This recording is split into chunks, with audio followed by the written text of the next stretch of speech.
Todo mundo consegue ver minha tela? Sim. Top. A aula de hoje é de árvore de segmentos, SegTree, todo mundo sabe, né? Eu mandei lá no grupo. Esse mesmo esquema que o Alberto estava fazendo, coloquei uma parte de SegTree aqui no GitHub do Unibalum. A gente vai postar os links das duas aulas aqui. Coloquei alguns exercícios para essa primeira parte, né? A gente vai fazer esses 4 aqui de cima, talvez esse aqui, se sobrar tempo. Basicamente, hoje a aula vai ser sobre SegTree de soma e mínimo, que são as SegTrees mais básicas mesmo, mas para explicar como é que funciona a estrutura. E aí, no finalzinho da aula, eu resolvo uma SegTree mais complicada, mais complexa, que é essa de intervalo de soma máxima. E aí, na semana que vem, né, a gente fala de Lazy Propagation. Vocês vão ver mais pra frente como é que funciona isso, eu explico um pouquinho no final da aula. E a gente vai ver as aplicações, né, porque aprender a SegTree é uma coisa, aprender a aplicar ela é outra. Então, acho que vai ser uma aula boa para vocês terem uma noção, assim, de como é que a estrutura se relaciona, né, dentro da maratona. Beleza, eu vou começar aqui. Deixa eu só puxar o Telegram para cá. Top.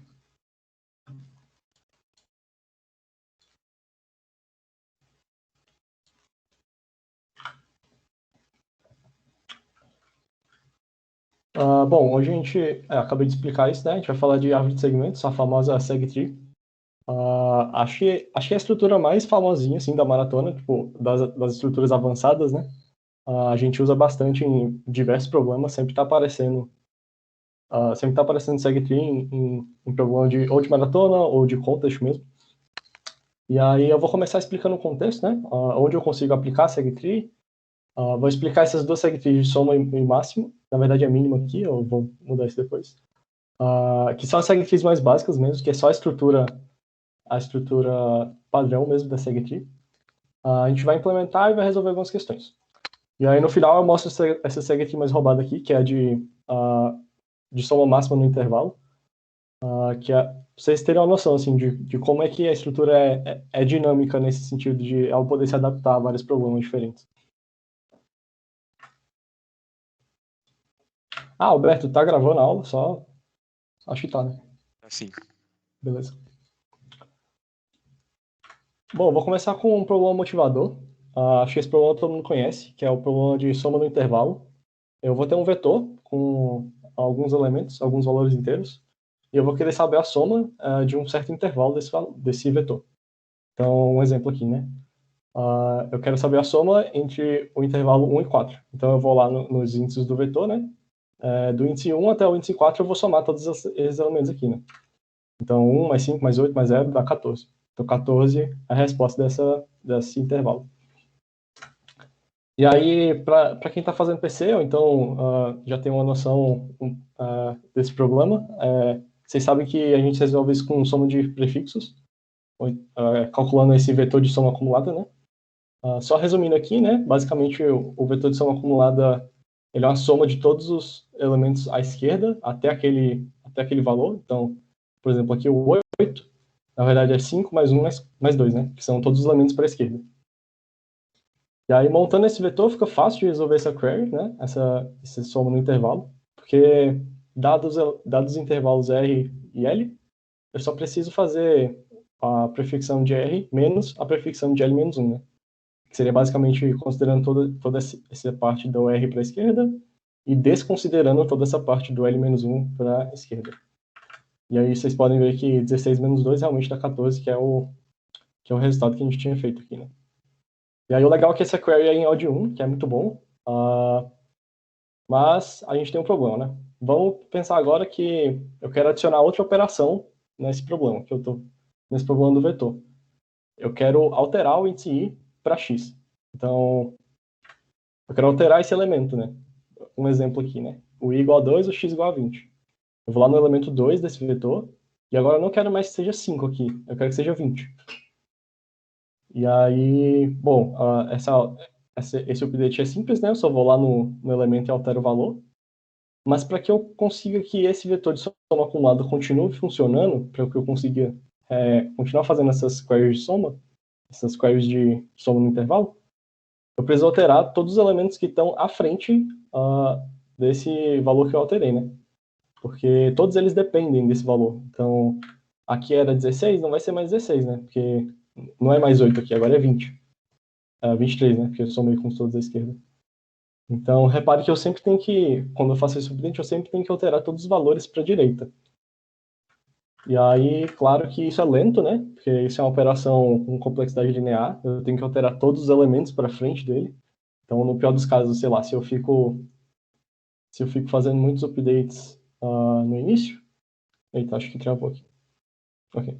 Se eu fico fazendo muitos updates no início, eu tenho que alterar todo esse vetor, né? Então, esse aqui começa a ficar lento, no sentido que, por exemplo, se eu tenho 10 a quinta updates, em um vetor de 10 a quinta elementos, eu vou acabar fazendo 10 a 10 operações. Isso aqui é muito. Isso aqui não passa em um segundo, por exemplo, no problema. Então, a solução para essa operação vai ser utilizar segtree. E é nesse problema que eu vou me basear para explicar a estrutura.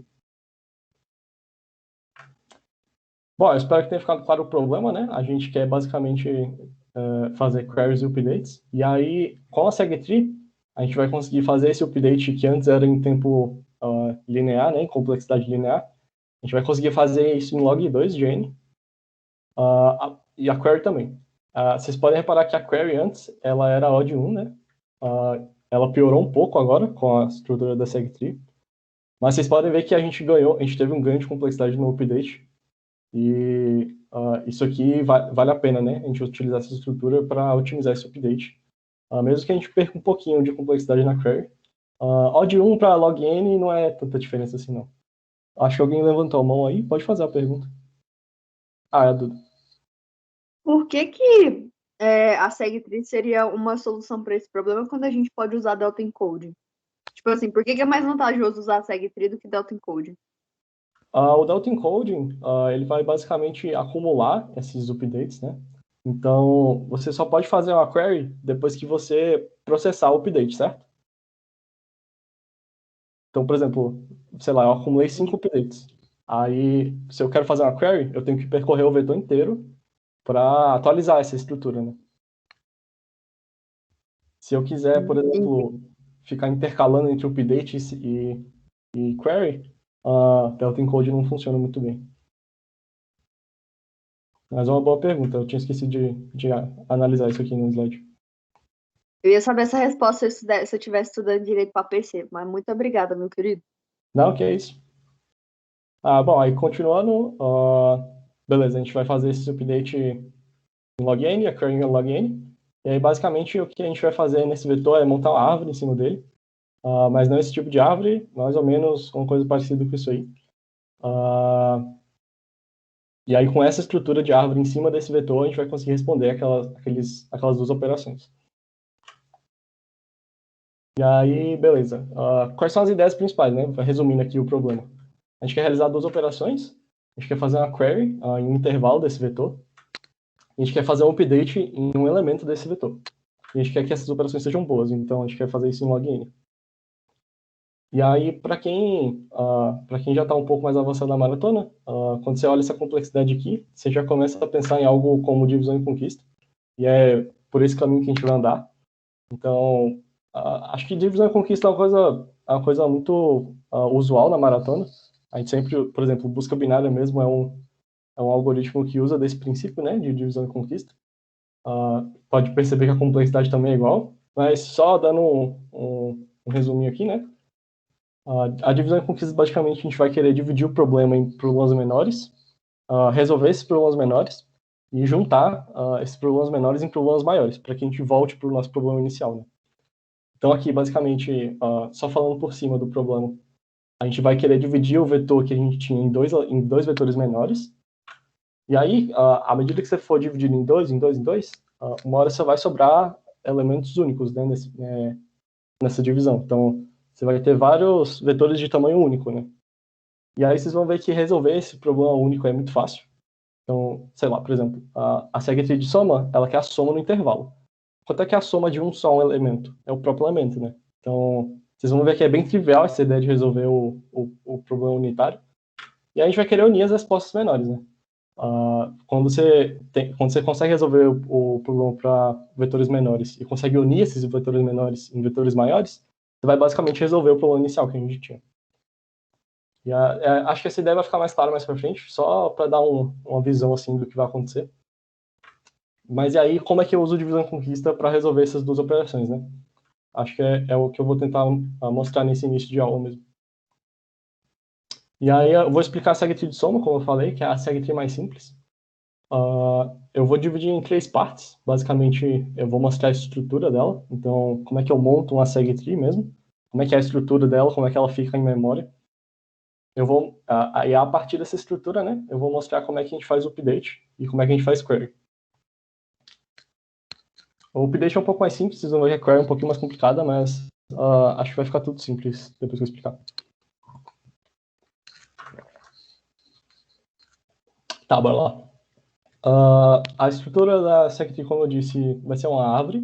E a gente vai montar essa árvore em cima de um vetor, né? Eu peguei um vetor aqui de exemplo. Vocês podem ver que ele tem 8 elementos, vai de 0 a 7. Isso foi de propósito. Eu queria botar um vetor de potência de 2, né? Com tamanho e potência de 2.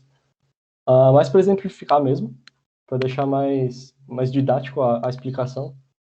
Mas vocês vão ver que a gente não precisa de um vetor de tamanho potência de 2 para usar segue-tree, né? A adaptação é bem simples para quando não é potência de 2, então eu vou mostrar isso mais para frente, mas só para ficar mais claro aqui, né? E aí, beleza, a gente tem esse vetor, 8 elementos, e aí o que eu vou falar para vocês é que cada nó da árvore que a gente vai montar representa um segmento do vetor. Então, por exemplo, sei lá, um nó pode representar esse segmento aqui, 2, 1, que seria uma parte da árvore mesmo, né? Um pedaço do vetor, que eu digo. Então, cada nó vai representar um pedacinho desse vetor. E aí, a árvore vai ficar mais ou menos assim, mas vamos por partes. O primeiro nó da árvore, que é a raiz mesmo, ela vai representar o vetor inteiro. Então, eu coloquei aqui de 0 a 7, né? Ela representa o intervalo de 0 a 7. E aí, o que eu falei que vai ser interessante fazer, né? Nessa ideia de divisão e conquista, vai ser dividir em 2 vetores menores. Então, esse nó aqui, ele vai ter 2 filhos, e aí cada filho vai representar uma metade desse vetor, desse intervalo maior aqui, né? Opa. Então, aqui eu tinha o 0,7, né, que representava tudo. Agora esse filho aqui representa a parte da esquerda, que é o 0 até o 3. E o segundo filho representa a parte da direita, que é o 4 até o 7. E a gente vai fazendo isso recursivamente, né? Esse aqui a gente divide em 2 também, esse aqui também. Então agora esse nó aqui da árvore, ele representa o intervalo 0, 1, né, que seria esse pedacinho aqui da esquerda. O 2, 3 representa esse pedacinho aqui, e assim por diante. E a gente vai fazendo isso recursivamente até chegar em elementos únicos, né? Então, esse nó aqui, que representava esses dois segmentos, esses dois elementos, né? Esse segmento aqui de tamanho 2, ele vai ser dividido em 2. Então, agora eu vou ter elementos únicos, né? Esse nó aqui vai ser o próprio elemento do vetor.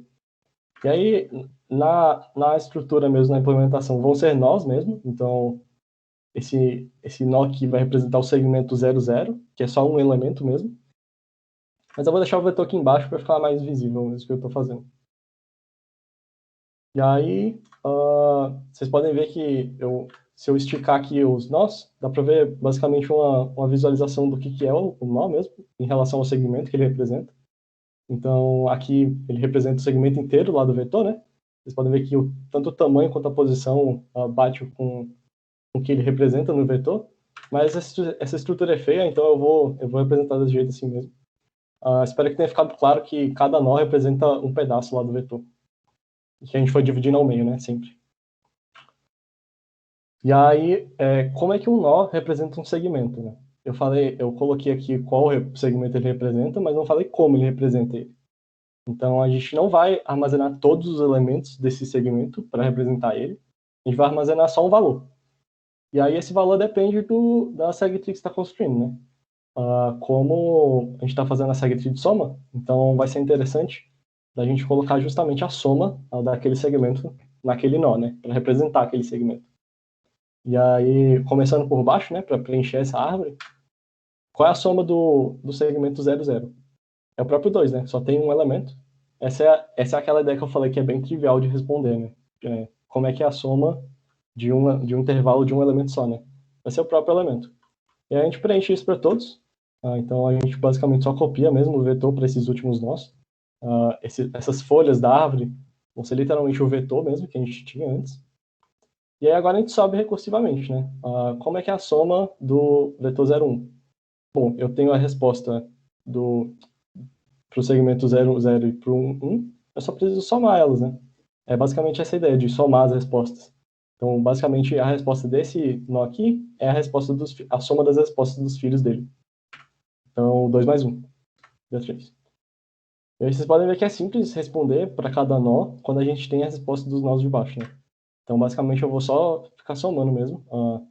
Então, aqui 5 mais 8, 13. 1 mais 20, 21. 2 mais 7, 19. E eu vou subindo, fazendo isso recursivamente, até chegar no final, né?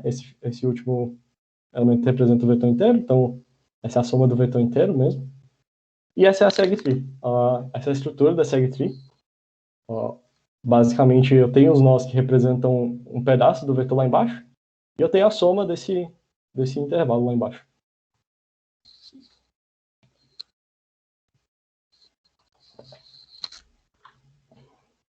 Meu Deus, para que usar quando a gente pode usar uma árvore mesmo?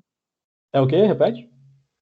Para que usar o delta encoding quando a gente pode usar uma árvore? Não é mesmo? Tá contribuindo para o meio ambiente ainda, olha que bonito. Exatamente.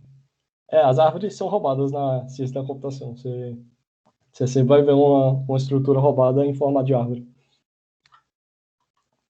Mas espero que tenha ficado clara essa estrutura da segtree. Ela é bem simples mesmo. É só, basicamente, ir somando esses valores, né, em pares, até você chegar num elemento único.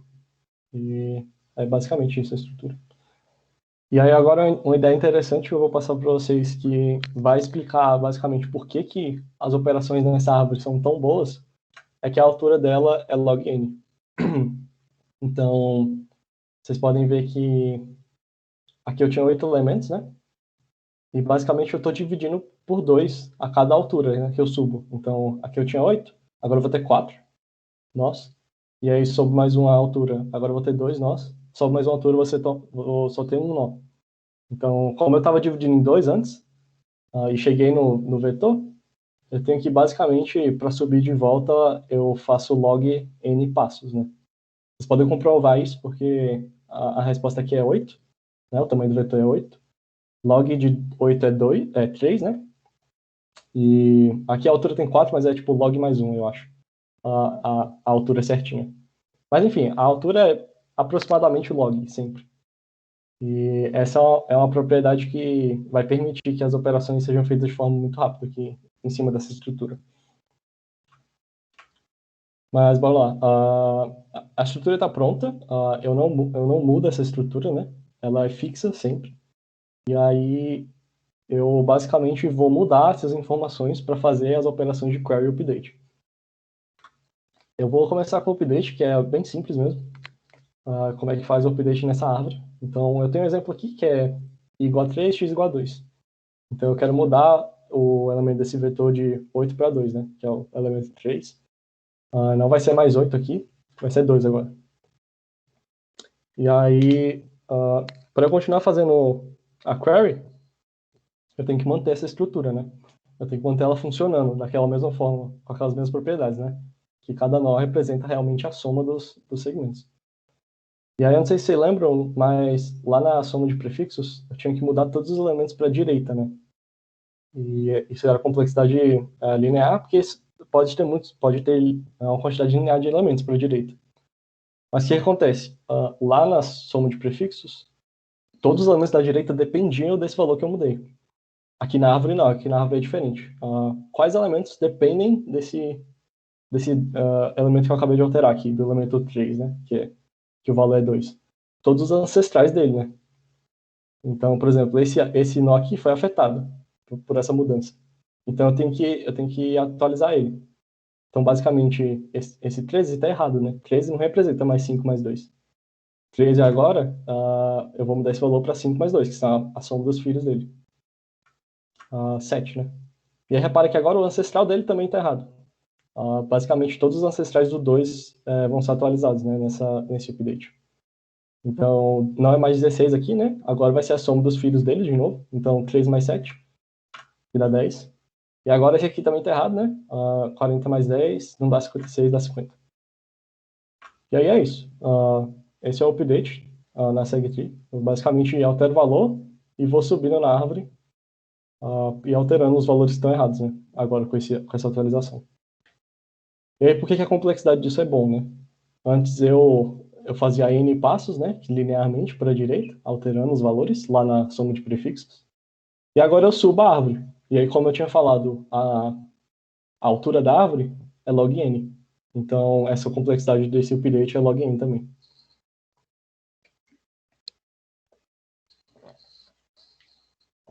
Lembrando que log N é uma complexidade muito boa. Por exemplo, para dar uma proporção para vocês, se você tem 100 mil elementos, né, 10 a quinta elementos, em um update você teria que fazer 10 a quinta atualizações, né, operações. Em log N, log de 10 a quinta, acho que dá tipo 16, 17.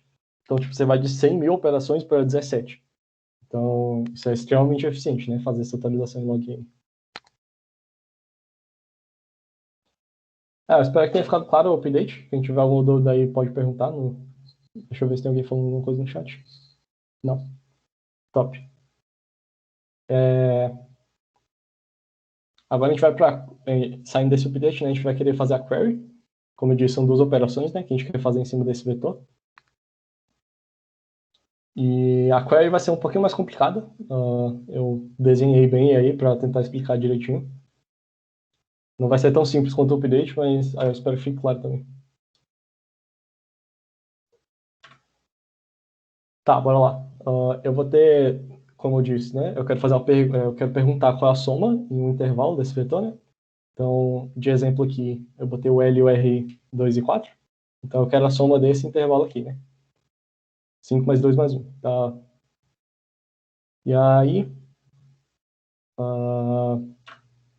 eu quero começar sempre olhando o primeiro vértice. E aí, eu vou descendo nessa árvore recursivamente. E aí eu vou descendo de uma forma esperta, que é para aproveitar que esses nós representam um pedaço grande lá do vetor, e já aproveitar o valor deles. Eu vou basicamente tentar fazer uma interseção entre o segmento que esse nó representa e o segmento que eu quero pegar. Então, eu fiz 3 ifs aqui, né, que são basicamente os ifs da query, da SegTree. Enquanto a gente estiver percorrendo a árvore, a gente vai rodar esses 3 ifs, e eu espero que fique claro por que eles funcionam de forma tão boa assim, para tentar achar a soma desse segmento que eu quero. Vou só encostar a árvore para lá e colocar o que eu quero aqui, né? Esse valor de soma aqui é onde eu vou acumular os valores que eu somei de soma, então vai ficar bem claro o que é que eu estou pegando dessa estrutura.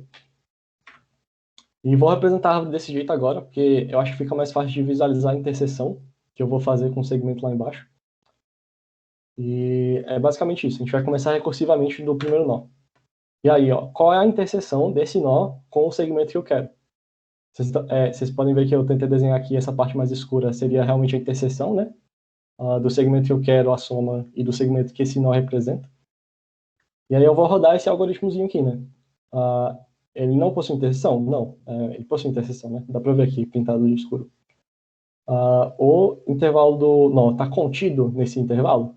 Não, porque esse intervalo aqui ele é maior que esse aqui, né? Esse pequeno aqui, né? Que eu quero a soma.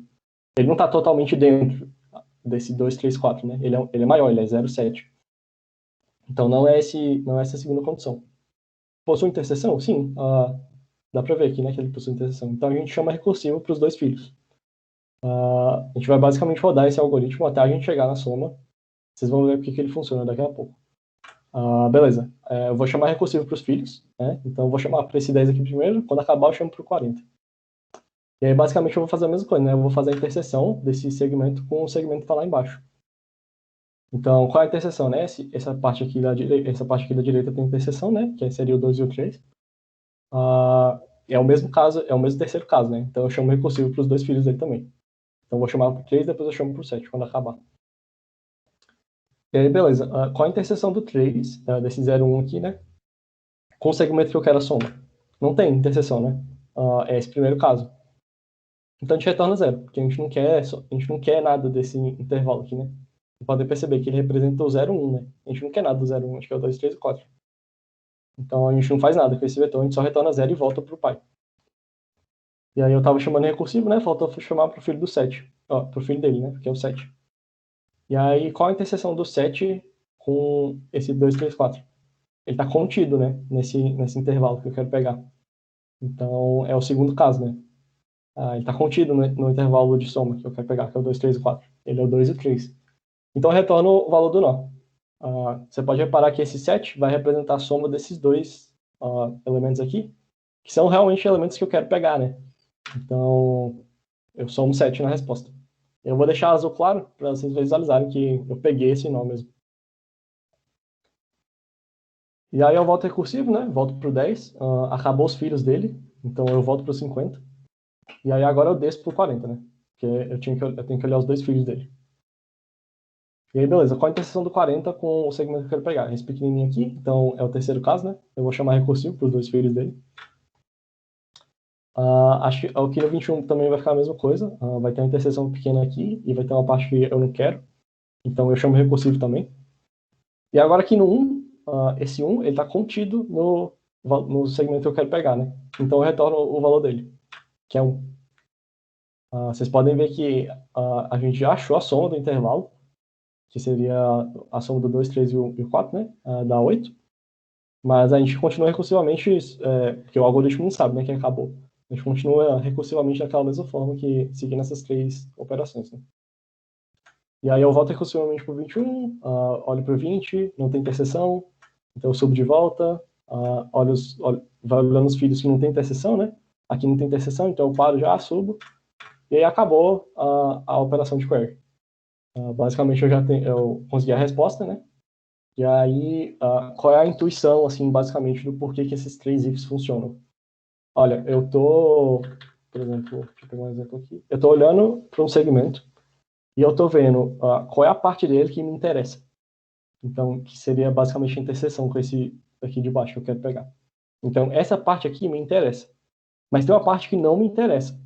Então, eu chamo recursivo, porque eu quero achar só a parte que me interessa, né? Eu quero somar só a parte que me interessa, que seria essa parte aqui. E aí, basicamente, quando essa parte que me interessa, ela me interessa por total, então não tem nenhum pedaço desse segmento que eu não quero somar, eu só retorno ele. E no caso contrário, né, quando não tem nada que eu quero somar, eu retorno zero, porque eu não quero considerar ele na nossa query. E aí é basicamente essa a intuição da query, da SegTree. Espero que tenha ficado claro também porque essa estrutura realmente acha a soma do intervalo. Uma intuição aqui também da complexidade é que ela vai ser log n porque a query só desce 2 vezes na árvore. Na verdade é 4 log n, porque ela também tem que rejeitar os segmentos que ela não quer pegar. Mas basicamente acho que dá para visualizar se eu rodar o desenho relativamente rápido. Vocês podem ver que ela começa descendo aqui e para no 7. Depois ela volta e desce de novo, né? Até achar o 1. E basicamente ela vai descer 2 vezes, porque ela precisa tanto encontrar esse intervalo, esse threshold do L aqui, né? Que seria a interseção entre o que eu quero pegar e o que eu não quero pegar. E a mesma coisa para o R, né? Por isso que ela desce 2 vezes, para tentar encontrar esses dois intervalos aqui. E pegando tudo que está contido, né? No meio desses intervalos LR. Essa complexidade é mais difícil de visualizar. Acho que o update é bem mais fácil, né? Porque eu só subi a árvore uma vez. Mas se vocês, sei lá, se vocês desenharem uma SegTree maior, acho que dá para visualizar certinho que realmente fica log n a complexidade. E se vocês codarem também, né, claramente vai passar nas questões que a gente vai resolver aqui hoje. Mas é isso que eu tinha falado. Essa é basicamente a ideia da SegTree. Como eu disse, a gente monta a estrutura, a gente coda esse update e a gente coda essa query. Vocês vão ver que os códigos vão ficar pequenos e elas vão resolver esse problema numa complexidade bem roubada.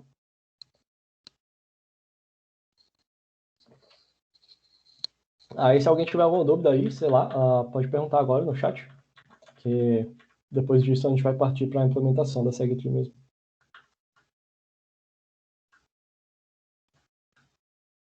Isso, esqueci de falar da complexidade. Obrigado, Maxwell. A complexidade para montar ela é n log n, justamente porque... Não, calma. A complexidade não é n log n, a complexidade é linear, porque a gente está fazendo um número, uma quantidade linear de operações. Então, acho que eu vou mostrar isso um pouquinho mais para frente, na verdade. A quantidade de nós que eu tenho na árvore, ela é linear. Vocês vão ver que essa estrutura da árvore aqui em cima, ela não é log n, ela é linear. Acho que eu consigo explicar bem por que seria linear. Eu vou até pular isso agora.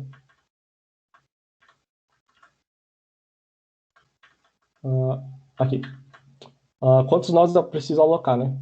Essa é a construção da SegTree. Tá, eu vou explicar isso mais pra frente, porque tem uma parte aqui que eu não expliquei ainda. Vou deixar para implementação mesmo. Mas você vai entender porque que o update é linear, a construção.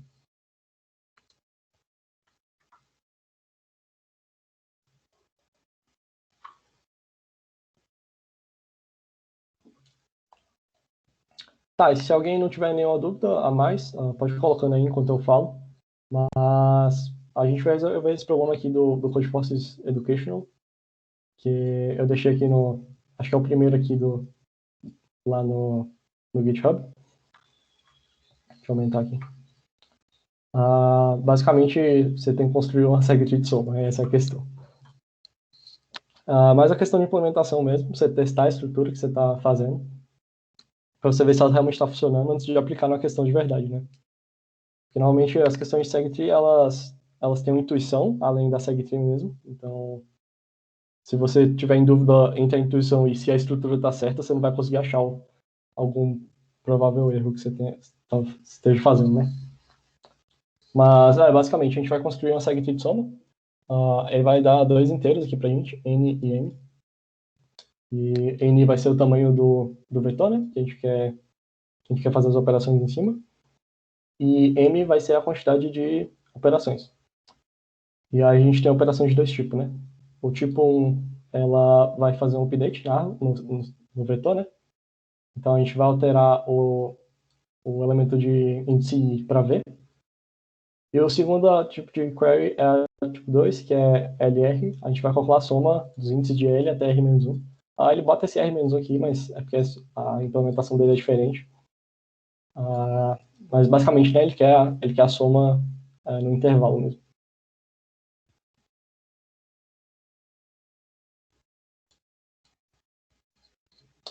E aí, para implementar essa SegTree, eu deixei um templatezinho aqui, né? Só tem algumas coisas básicas, first, second, long, long, pushback do vector. Esse aqui para deixar o CNC out rápido. Esse max aqui para falar o tamanho máximo do vetor que a gente vai ter. Esse infinito aqui que a gente não vai usar agora, mas basicamente é um número muito grande. É só isso que a gente tem no template. E aí, vamos começar. A gente tem que começar alocando os vértices dessa SegTree. E aí, basicamente, o que eu quero fazer é criar um vetor para a SegTree, né? Para armazenar os nós que eu tô criando. E aí, basicamente, eu vou alocar 4 vezes o tamanho do vetor. E aí, vou explicar o porquê que é 4 vezes, né? Primeiro, vamos falar de quando eu tenho um vetor de tamanho qualquer, né? Então, o exemplo que eu dei, esse exemplo aí, ele tem um vetor com tamanho potência de 2, né? Então, é fácil de ver que dividindo por 2 vai dar certinho aqui, né? A quantidade. Mas, por exemplo, vamos supor que eu não tivesse um tamanho de potência de 2, né? Eu tivesse um vetor de 5 elementos. O que eu posso fazer, né? Para resolver esse problema? Eu posso só adicionar zeros nas posições que não tem nada. Por que o zero? Porque o zero não vai fazer diferença na soma, né? Então, como a nossa SegTree é de soma, isso aqui não vai fazer diferença, né? Então, pode reparar que agora o 0,7 representa a soma de tudo, mas também é a soma do 0 até o 5, né? Do 0 até o 4. Então, eu coloco zeros para para que não faça diferença isso na estrutura. E aí, uma outra forma, por exemplo, eu posso utilizar operações na SegTree que não são de soma exatamente, e que não tem essa ideia do zero, né, que é um elemento neutro. Então, sei lá, eu coloco um valor específico, tipo infinito, e aí eu sei que esse valor aqui representa um nó que não é válido, né, na nossa árvore. Então, eu posso só meio que ignorar ele, em vez de fazer a soma, né? Então, essas condições aqui são especiais. Elas não somam os dois elementos, né? Elas veem se um elemento é infinito. Se for, ignora ele, pega só o outro mesmo. Bom, enfim, e agora a parte que eu ia explicar, né? Para o Maxwell, porque a complexidade é linear de construção. Quantos nós eu preciso alocar, né? Bom, eu vou falar para vocês que, como eu quero que esse vetor seja sempre com potência de 2, eu vou basicamente pegar o tamanho do vetor original e multiplicar por 2. Porque eu sempre vou garantir que vai ter elementos extras, né? Eu nunca vou construir uma SegTree em cima de um vetor que não cabe ela, que não comporta ela. Então eu sempre aloco dois N elementos, né? Então aqui, como é 5, eu ia alocar 10, ia sobrar, mas tudo bem. Compensou aqui, chegou no 8, que é a potência de 2. Então tá tudo certo. E aí eu vou falar também para vocês que essa estrutura de cima da árvore, ela vai custar uma quantidade linear de nós. Por que isso, né? Eu estou dividindo por 2 sempre. E aí aqui vocês podem ver que aqui eu tinha N elementos, aqui eu vou ter N sobre 2, aqui N sobre 4, aqui N sobre 8. Então eu estou sempre dividindo. E aí se vocês souberem um pouco de séries de cálculo 2, vocês vão ver que 1 sobre 2 mais 1 sobre 4 mais 1 sobre 8 mais 1 sobre 16 soma N no final. Então, soma 1, né? Aí N sobre 2, N sobre 4, N sobre 8, soma N. Então, a estrutura da árvore aqui em cima vai ter uma quantidade linear de nós. Linear em função do tamanho do vetor, né, que eu estava usando. Então, como eu tinha 2N, eu vou usar 2N nós aqui em cima também.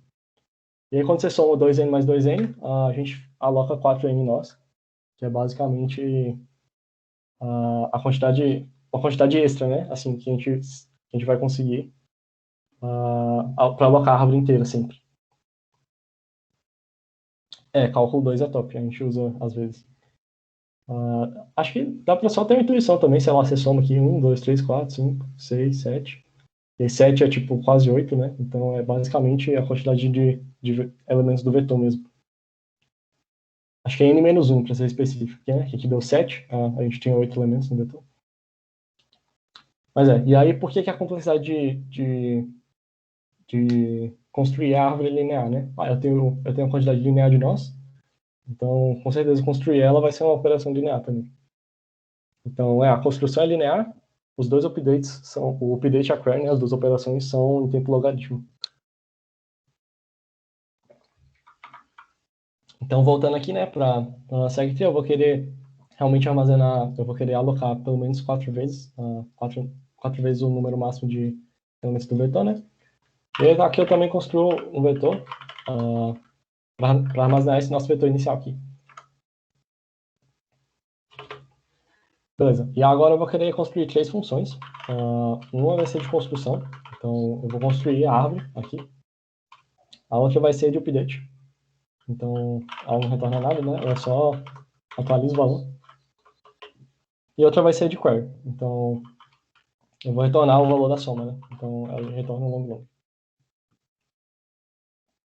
Essa aqui vai ser a estrutura da SegTree. Alocar os nós e construir essas 3 funções. Vai ser basicamente isso, o código. E vamos começar pela construção, que é mais fácil, né? Eu vou dar uma intuição um pouco aqui de como a gente constrói a árvore. A galera que já estudou grafos tem uma noção um pouco diferente de como construir uma árvore, né? Que seria utilizando um vetor de adjacências, né? Você tem um vetor, para cada vértice você tem um vetor especificando quantas arestas ele tem, né? E para quais vértices. Aqui a gente vai fazer um pouco diferente. A gente quer que esse código seja eficiente. E a gente vai usar o fato de cada nó só ter 2 filhos. Então, como eu acesso os filhos de forma eficiente? Vamos supor que esse nó aqui, ele é o nó I. que eu vou fazer? Eu vou fazer com que o filo da esquerda seja o nó 2i e o filo da direita seja o nó 2i mais 1. Basicamente, né? Se o primeiro nó é 1, eu vou querer que esse segundo nó aqui da esquerda seja 2 e esse 3, né? Que é 2 vezes 1, 2. 2 vezes 1 mais 2, mais 1, 3. Eu vou fazendo isso recursivamente. Esse 2 aqui eu vou multiplicar por 2, vai dar o da esquerda. Eu vou multiplicar por 2, vou somar 1, vai dar o da direita. Mesma coisa aqui, né? 3 vezes 2, 6, mais 1, 7. E eu vou fazendo isso. E aí vocês podem perceber que isso é uma forma muito eficiente de acessar os filhos, de representar os filhos, né? Porque, basicamente, se eu tenho o valor do nó, se eu tenho o índice do nó, eu tenho o índice dos dois filhos dele. É só achar o 2i e o 2i mais 1. E vocês podem reparar que nessa estrutura de divisão por 2, né? Que eu estou sempre dividindo por 2, os nós, vocês podem ver que a gente não desperdiça índice, né? Então aqui é 1, 2, 3. Aí quando acaba aqui, já vem 4, 5, 6, 7. Aí quando acaba os nós dessa altura, o próximo nó, que é o 8, já vai ser o primeiro da altura de baixo. Então isso aqui é tanto uma forma eficiente para não desperdiçar índice, quanto para você conseguir acessar de forma simples os filhos. Então esse aqui é um truque de implementação que normalmente todo mundo usa para codar SegTree. Uma forma eficiente de acessar os filhos sem desperdiçar a memória. E aí, beleza, né? Eu disse que eu vou querer dividir sempre em 2. Então, primeiro, né, vamos começar com os parâmetros. Ok, eu tenho que, quando eu tô na função build, eu vou percorrer os nós recursivamente. Então, o que eu quero fazer é que eu consiga saber o índice desse nó, que eu vou armazenar a variável nó. Eu também quero saber que intervalo ele representa, né? Então, eu vou passar também um L e um R.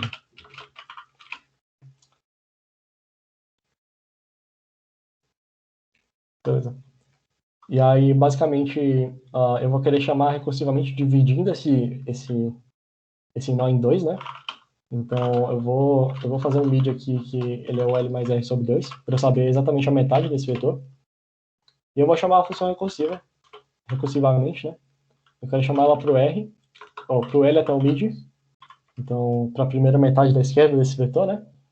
E esse é o filho da esquerda, né? Então, o índice dele não é mais nó, agora é 2 vezes nó. Como eu tinha falado aqui, né? Aqui, 2 vezes i, e o da direita é 2 vezes i mais 1. Deixa eu só aumentar aqui a letra. E aí eu vou fazer a mesma coisa pro lado da direita, né? Então, eu não tô mais chamando de... Eu não tô mais chamando... Eu não quero mais olhar o L até o mid. Eu quero olhar o mid mais 1 até o R. Na parte da direita. E não é mais 2i, agora é 2i mais 1, né? O índice desse nó. E aí o que acontece quando eu chego no final, né? Basicamente, quando o tamanho desse intervalo é 1. Então, quando L é igual a R. Bom, eu quero que esse filho represente o elemento no vetor, né? Então, como eu tinha dito, quando a gente tem só um segmento de tamanho 1, né? Ele representa só um elemento lá no vetor. E esse elemento a gente vai pegar justamente desse vetor vet aqui. Então, a nossa SegTree no índice nó vai ser o vet no índice L.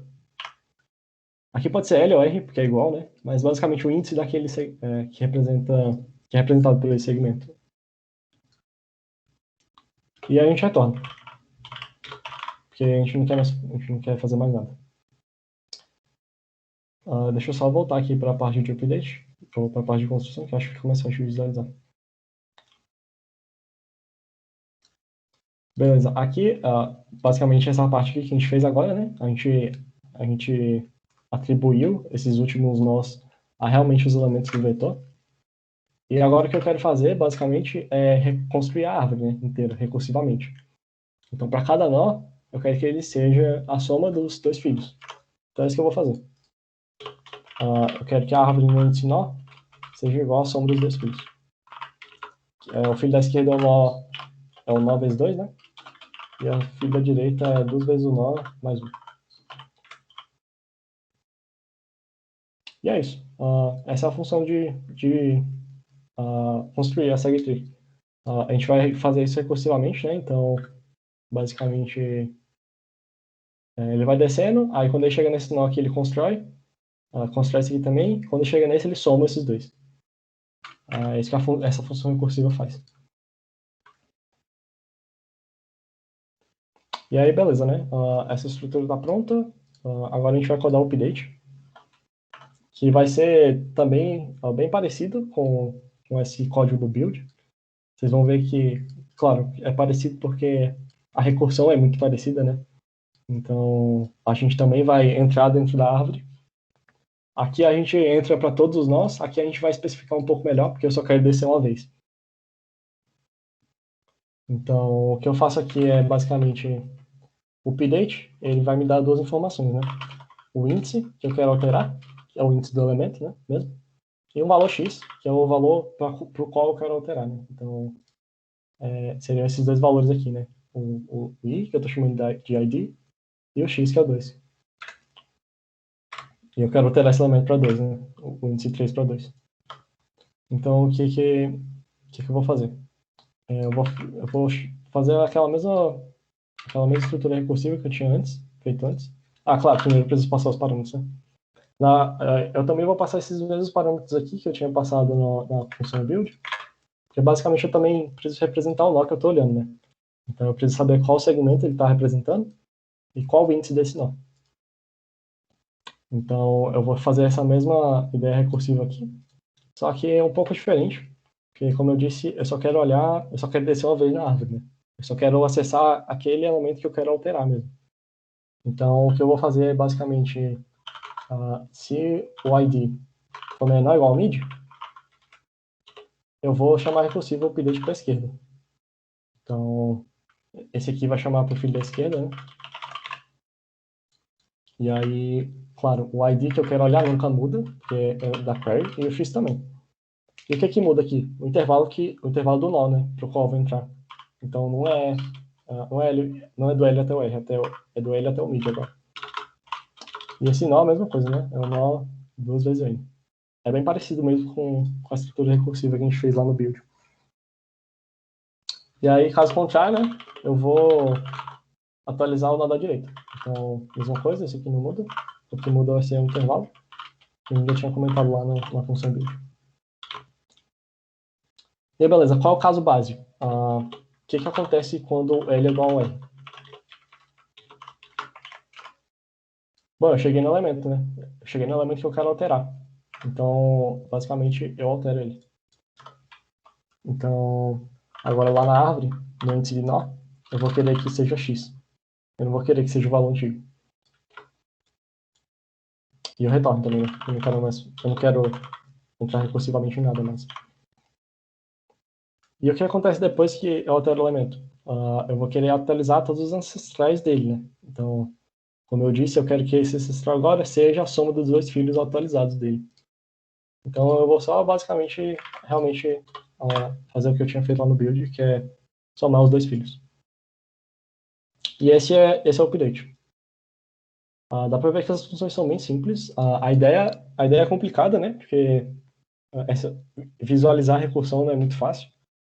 Mas eu espero que esteja claro que tudo que eu estou codando aqui representa realmente o que eu tinha explicado aqui atrás.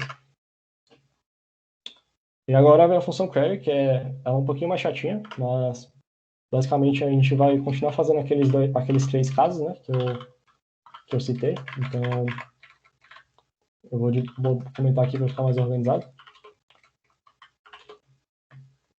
E aí, o que eu passo para query, né, de informação? Então, eu passo o intervalo que eu quero olhar. Então, esse A e B vai ser o intervalo que eu quero a soma, né, que seria esse LR que eu coloquei aqui.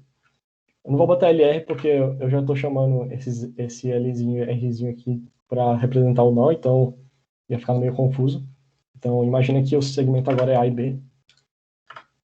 E aí basicamente eu quero a soma do A até o B, né? E para representar o nó, eu também faço isso aqui. Eu também passo esses três parâmetros. E aí qual é o nosso primeiro caso, né? Nosso primeiro caso é não possui interseção. Como é que eu sei que esse segmento AB não possui interseção com o segmento LR? tem dois casos, né? Ou o segmento AB está para a esquerda, totalmente para a esquerda do segmento LR. Então, por exemplo, o 3, esse 01 aqui, está totalmente para a esquerda do segmento 24. Ou então ele está totalmente para a direita, né? Que também não vai ter interseção. Então, basicamente, o que eu faço eu quero saber se o B é menor que o L. Então, aqui, sim, é menor que o L, né? O 1 é menor que o 2. Ou se o R é menor que o A. Ou se o segmento que o nó representa está para a direita, né? Então, esses dois casos não vai ter interseção e eu vou basicamente retornar zero. Já ficava aqui, né? E aí, qual é o segundo caso? Caso esse intervalo do nó esteja totalmente contido no segmento que eu quero olhar, né? Então, a gente vai fazer um if aqui também. E aí, basicamente, eu preciso que o segmento LR esteja totalmente contido dentro do segmento AB que eu quero olhar, né? Então, eu quero que o A seja menor ou igual a R e que o R seja que o L e que o R seja menor ou igual a B. Dá até para ver aqui, né, que o L e o R está totalmente contido entre o A e o B, que é o segmento que eu quero somar. Nesse caso, eu vou retornar o valor do nó, que é justamente isso que a gente fazia, né? Aqui a gente, quando a gente chegou no segmento totalmente contido, né, no 2, 3, a gente somou, a gente retornou o valor que ele representa, né, daquele segmento. E aí, o terceiro caso, a gente vai chamar recursivo para os 3 filhos. Então, essa estrutura aqui vai ser bem parecida, para os 2 filhos, né? Essa estrutura vai ser bem parecida. Vou achar o meio do segmento. E aí, basicamente, vou pegar a soma da esquerda, vou pegar a soma que veio da direita e vou somar elas. Então,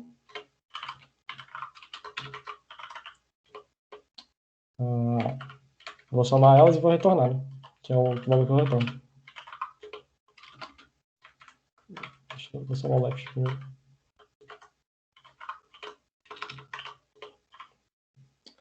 E aí, aqui eu vou chamar recursivo, né? Para ter essa soma. Então, basicamente, esse intervalo AB não muda, porque é o intervalo da nossa query, né? A nossa query não muda recursivamente. O que muda é o nó que eu tô olhando, né? Então, o nó da esquerda é do L até o mid, e é o 2 vezes o nó. E aqui é a mesma coisa, só que aquela mesma estrutura de recursão mesmo. E vocês podem reparar como é útil, né, ter essa representação que eu falei para representar os filhos. Porque se eu quero achar um filho, eu basicamente faço 2 vezes o nó, ou 2 vezes nó mais 1. E eu já estou acessando o próximo filho. Então, isso deixa o código bem limpo aqui na recursão. E essa é a SegTree. Deu umas 40 linhas. Não ficou muito grande o código, não. A query também não fica muito grande, não. Ela é só mais complicada de entender mesmo. Porque eu estou chamando 2 funções recursivas, mas elas têm algumas condições a mais aqui. Então, fica um pouco mais difícil de visualizar o que está acontecendo.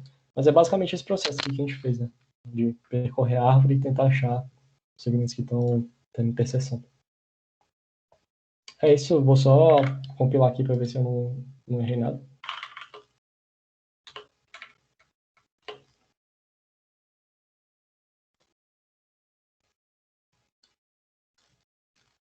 E não. A gente vai resolver essa questão aqui agora, né? Vamos ler a entrada aqui, que seria... Eu vou ler o N e o M, né?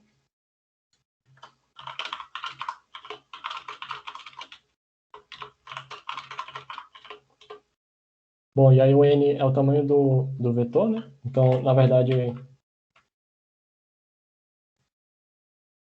ok, tá. Esse N e o M é o tamanho do vetor, então eu vou basicamente ler o vetor lá dentro daquela variável que a gente tinha alocado lá em cima.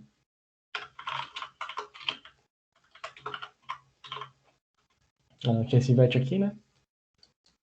E eu vou ler as queries agora. Então, são m queries.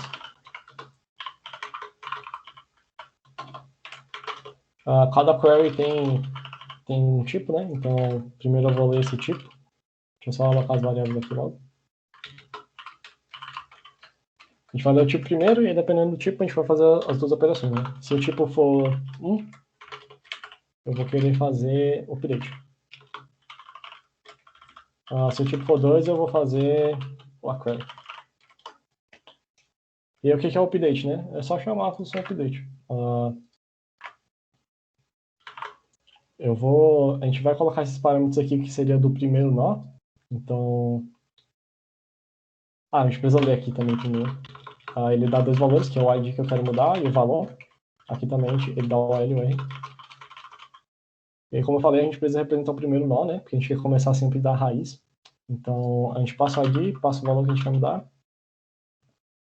E passa esses três parâmetros, né? Que é o L, o R e o nó.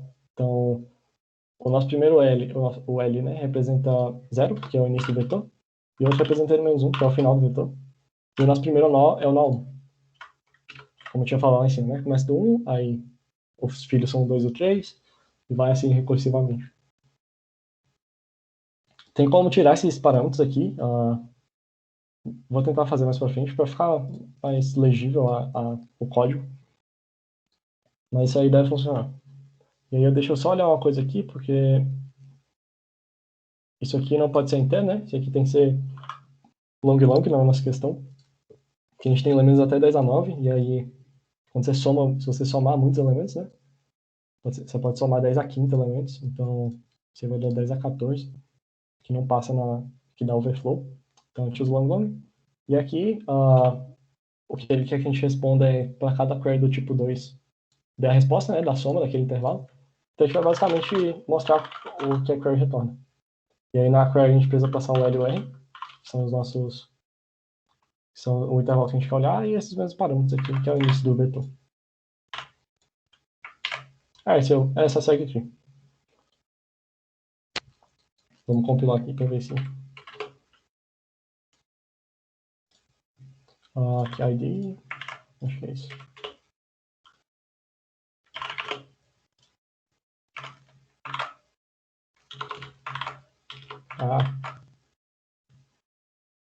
Nossa, eu fiz alguma coisa estranha aqui.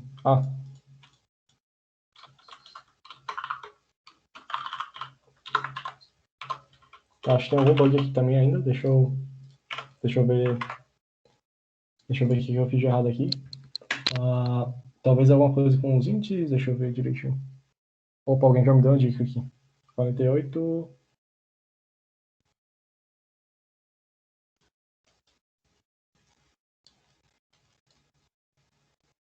Você fala nessa soma aqui. Acho que essa soma aqui está certa. O A é o segmento que eu quero olhar. Eu quero ver se esse daqui está com esse segmento que eu estou olhando agora, esse nó que eu estou olhando agora, está totalmente contido dentro do A e do B, né? Então, acho que ficou um pouco meio confuso porque eu estava explicando com Lzão e Rzão. Muito obrigado, Alberto. Eu esqueci de construir essa aqui, né? Então, o que eu passo de parâmetro aqui, né? São aquelas três informações do primeiro nó. E ele vai construir recursivamente para a gente. Agora deu certo. Não deu certo, não. Tem algum errinho a mais. Enfim. Acho que dá para debugar aqui rapidinho. Ele quer até o R-1, né? Tinha esquecido disso. Então aqui é R-1. Valeu, Enzo. Agora deu certo. Provavelmente vai passar. Mas enfim, espero que tenha ficado claro. O código é simples mesmo. Essa segue o código é bem simples. E uma coisa que eu falei que dá para retirar são esses argumentos aqui. Então, passou. Né? Para deixar o código um pouco mais limpo, dá para inicializar esses parâmetros que eu passo. Então, acho que o que eu vou querer fazer é ter um end global. Só resumindo o que eu vou fazer, né? Eu não sei se vocês perceberam, mas eu mando os mesmos parâmetros quando eu quero inicializar as funções, né? Então, a gente consegue inicializar isso aqui na função quando a gente chama uma primeira vez, sem nenhum argumento. Então, eu vou transformar o in global, eu vou colocar em maiúsculo aqui também, para ficar mais fácil. E aí, basicamente aqui, a gente vai inicializar mesmo. Então aqui vai do 0, aqui começa com -1, e aqui começa com 1 na 1. E aí, quando eu chamar essa função sem nenhum argumento, ele vai atribuir esses argumentos padrões. Então seria basicamente chamar com eles. E aqui fica a mesma coisa, né? Porque agora eu não quero esses argumentos padrões, né? Eu quero outros argumentos. Então eu passo para ele. Eu faço a mesma coisa em todos, né? Eu só copiar e colar.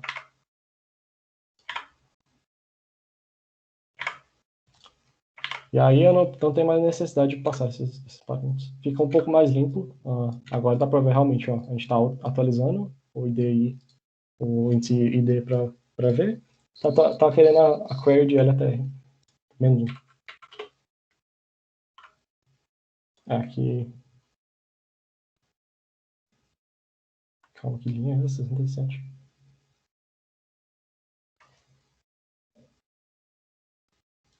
Build. Não tinha saldo. Ok. Enfim. É isso. Essa é a segredo de soma. E aí agora a gente vai mostrar algumas segredos um pouco diferentes. E vocês vão ver que essa estrutura de query, update e build fica quase inalterada. A gente só vai alterar mesmo essa noção dos valores que a gente está representando, né? Então, aqui a gente faz uma segredo de soma. Então, esses elementos aqui representam a soma do intervalo. Se a gente quiser uma segredo de outra operação, ou com outras propriedades, só esse valor aqui vai mudar. A estrutura continua a mesma. Essa recursão aqui continua igual. Então, acho que essa coisa interessante dessa segredo, né? Que ela é muito versátil. Então, a gente vai alterar essa ideia dos valores sem alterar tanto o código e ela vai funcionar tranquilo. Então, o que ela representa, o que ela consegue fazer, está um pouco separada da estrutura em si. Isso é bom para conseguir alterar ela. A gente consegue alterar ela de forma muito fácil. E aí, para a gente ver uma segredo um pouco diferente, né? Bem pouquinho diferente. A gente vai ver que vai alterar pouquíssimas coisas. A gente vai fazer uma segredo de mínimo, que está lá no CFEDU também. E aí, ele até fala aqui que agora você vai mudar a segredo para mínimo, ao invés de calcular a soma, e é só isso mesmo que a gente vai fazer. Tanto que, se eu não me engano, até a main fica igual. Bora lá. A gente tem essa segredo de soma, e aí o que a gente quer fazer agora é transformar ela no de mínimo. Então, eu não sei se vocês estão vendo, mas tem algumas operações onde fica claro onde a gente está fazendo a ideia de soma, né? Que seriam basicamente unir de une os nós. E quando a gente... basicamente unir de une os nós. Então, eu vou fazer uma função aqui para ficar um pouco mais fácil de visualizar, que ela se chama merge, e ela vai receber 2 valores, né? E vai realizar a operação que a segredo está fazendo. Então, no nosso caso específico aqui da soma, a gente vai somar os elementos. E aí, toda vez que eu faço isso aqui, toda vez que eu faço essa soma, na verdade eu vou passar como 2 argumentos para a função merge, né? É merge aqui. Isso vai facilitar um pouco a gente alterar o código, porque eu não vou precisar ficar alterando 3 vezes essa ideia do merge. Eu vou só... Aqui eu vou até fazer mais simples. Eu vou só alterar lá no merge mesmo. Aqui eu já vou passar direto, porque eu não preciso nem alterar o nome de variável nem nada.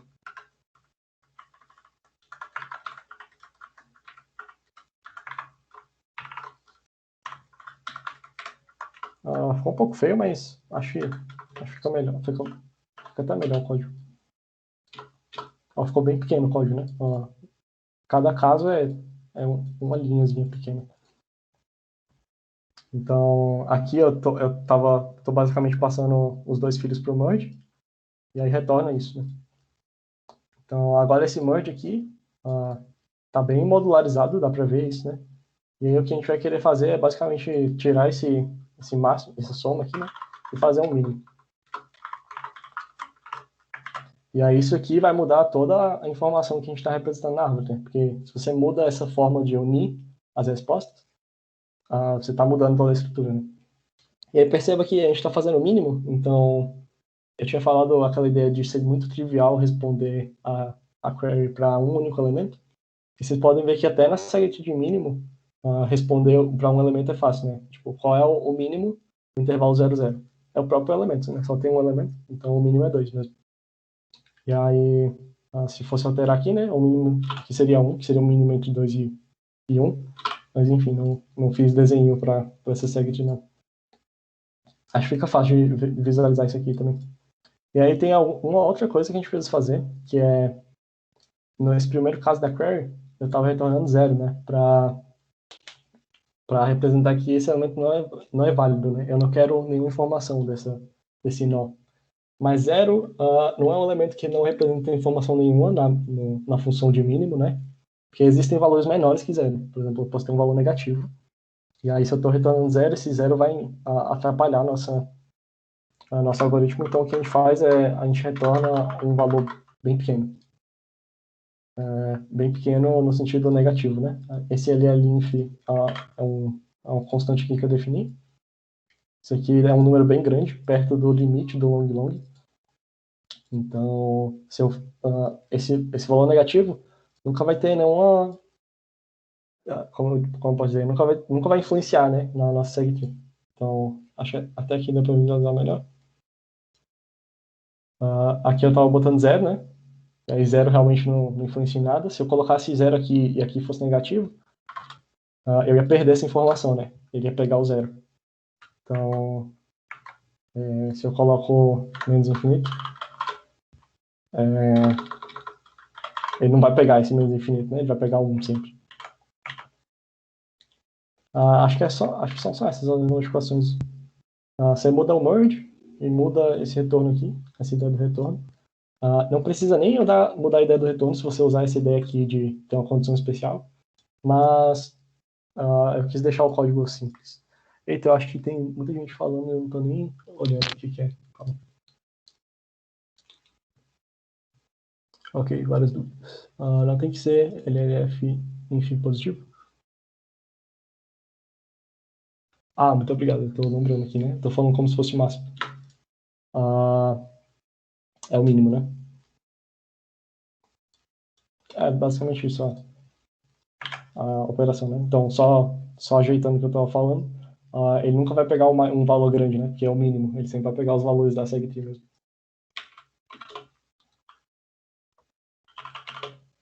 E aí dá para testar aqui agora. É 2, 4, 1. E aí vai passar também, provavelmente.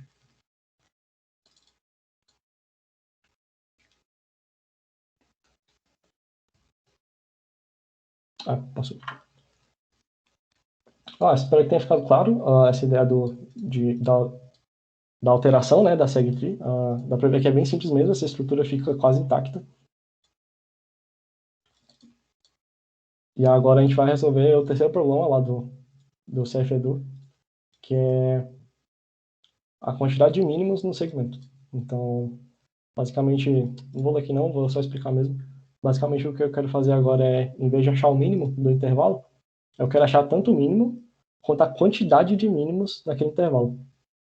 Então, por exemplo, aqui, se eu quero uma query do intervalo inteiro do mínimo, o mínimo é 1, né? Então, eu só retornaria 1.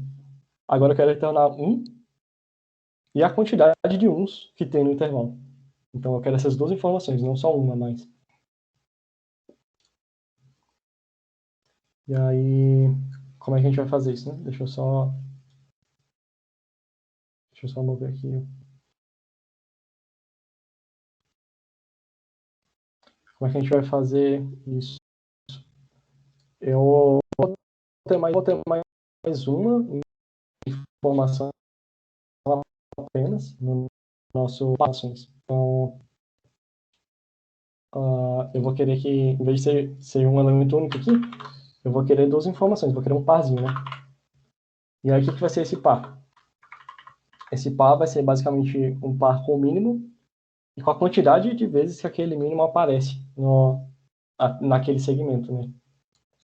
Então, é basicamente essa a resposta que a gente quer, né? Cadê? Ele quer que mostre dois valores, né? Sempre o mínimo e a quantidade de mínimos. Então, aqui seria o 3, e que é do 0 até o 3, né? Ele olha esse segmento todo aqui. E o 3 é o mínimo, e ele aparece duas vezes, então essa é a resposta. E como é que a gente vai fazer essa alteração, né? Basicamente, a nossa segtree não vai ser mais uma segtree de long, né? Ela vai ser agora um segtree de par.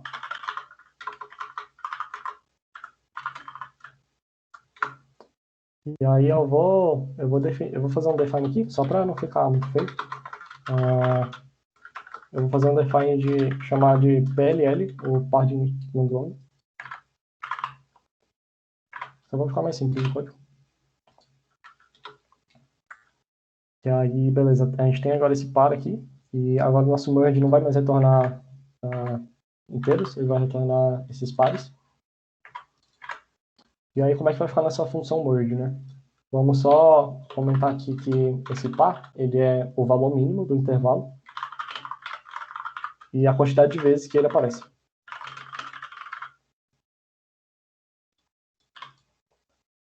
Então, a gente vai fazer uma coisa um pouquinho diferente aqui, né? Basicamente, se os elementos forem iguais, eu tenho que eles dois são o mínimo dos seus respectivos intervalos, né? Eu estou somando dois intervalos e eu tenho que esses dois intervalos ter um mínimo igual. Então, eu vou basicamente passar esse mesmo mínimo e vou somar a quantidade deles, né? Então, se o mínimo for 3 nos dois, e aparece x vezes em um e y vezes nos dois, no outro, eu vou querer que o par agora seja esse mesmo elemento e a quantidade seja x mais y. Eu estou basicamente somando, né, as quantidades de dois segmentos diferentes. Então, se esse a.first, que é o primeiro elemento, né, que é o próprio mínimo, for igual ao do segundo, eu vou retornar... você pode retornar qualquer um deles, né, porque eles são iguais. E aí você vai retornar a soma das quantidades. Opa. E se não for, né? E se for diferente? Bom, aí eu vou querer só o par mínimo, né? Porque eu tenho um par vindo de outro vetor que não faz diferença para mim, porque é um elemento que é maior, né, do que esse mínimo que eu tenho nesse outro par. Então eu vou basicamente retornar o mínimo mesmo entre os pares. Esse mínimo de pares ele vai fazer a comparação do primeiro elemento, né? Ele vai retornar o par que tiver o first menor, né? Então, o par que tiver o mínimo menor. É justamente isso que eu quero. E aí o que segue aqui agora é só modificar esses... Por exemplo, aqui que era long, né? Agora vai retornar um par de long. Aqui onde eu retornava um valor muito grande para não fazer diferença. Agora eu retorno um valor muito grande para não fazer diferença com quantidade zero, que é um par, né? Agora que eu tenho que retornar. E um par que não vai fazer diferença lá no merge. Então, e aí eu acho que é basicamente isso. Eu só tenho que alterar a main agora, porque a gente está trabalhando com pares, né? Então, basicamente, a query vai retornar um par. Eu quero ler esse par e mostrar o first, depois o second, né? Que é a quantidade de mínimo, depois a quantidade de elementos daquele mínimo.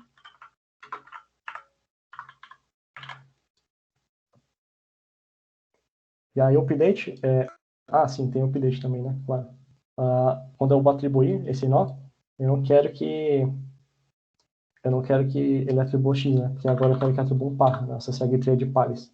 Então vai ser par x1, que é basicamente quando o elemento é único, esse mínimo é o próprio elemento e só tem um elemento dele, né? Então essa é aquela parte trivial que eu sempre falo, que é fácil de responder. E aqui, basicamente, a gente quer primeiro ler só o mínimo mesmo, né? E a gente atribui inicialmente, né, todas essas quantidades como mínimo. E aí, se eu não me engano, são essas alterações que tem que fazer.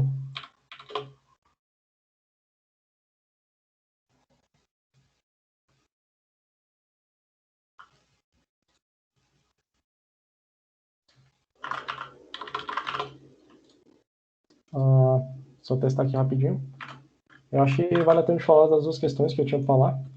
Tá, vocês podem ver aqui que as respostas deram certo, né? 3, 2, 3, 2, 1, 2, 1, 2, 3, que é basicamente essa mesma coisa que a gente tinha falado, né?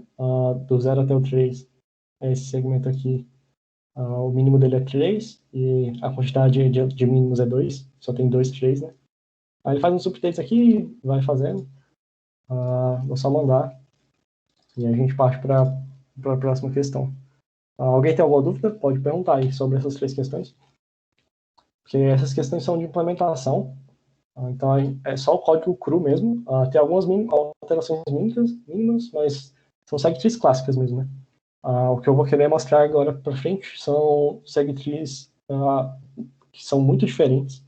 Então, vocês vão ver que a ideia do valor que ela representa pode alterar muito, dependendo do problema que você quer resolver. E isso que faz, né, a segtree ser uma estrutura tão roubada, né? É uma estrutura muito versátil. Ela serve para resolver muitas questões diferentes.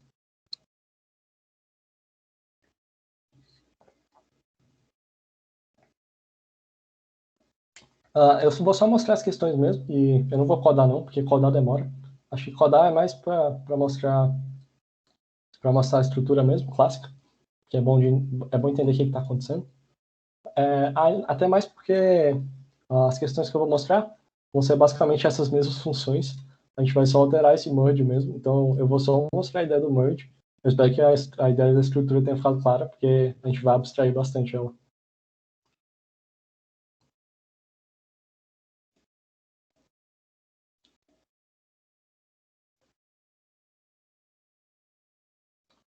Bom, ninguém tem nenhuma dúvida.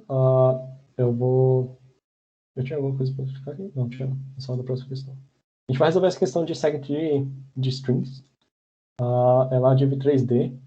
Na verdade, não é segtree de strings, mas a gente está mexendo com strings e a gente vai ver que esses caracteres importam para a nossa questão.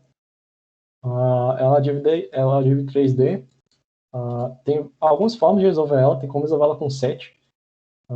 Mas eu acho que é a questão legal para aplicar segtree. Eu tinha resolvido ela com segtree na época. Deixa eu ler aqui a questão. Você vai ser dado uma string S, né? Ela consiste de caracteres minúsculos. Então, por exemplo, essa string aqui vai ser a entrada. E aí você vai ter kqueries nessa string. Ele dá a definição de substring aqui, né? Que é intervalo. Basicamente falando que é um intervalo contíguo. Dá aqui um exemplo, né? Code é um subarray de code forces. Basicamente a ideia do intervalo, né? Que a gente estava falando.